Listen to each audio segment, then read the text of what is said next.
our Bosch SI6P6B dishwasher was halting with E-14 error code. The water was going in okay, the water was draining okay, but it would halt on the filling part of the cycle with E-14. I looked that up, and that's said it's a flow sensor fault.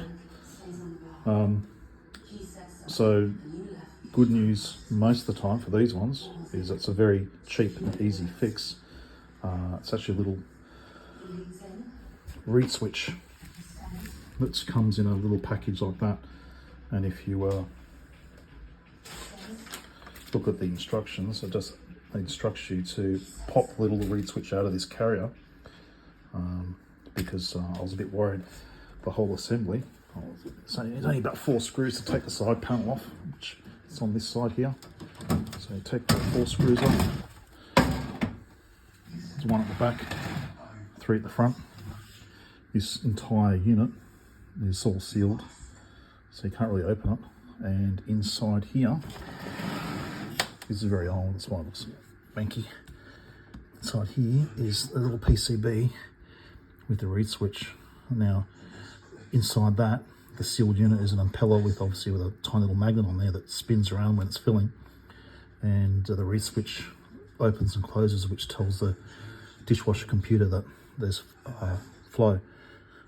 And obviously that's a real reed switch, fails after some time and comes up with E-14. So what you need to do is get your new one,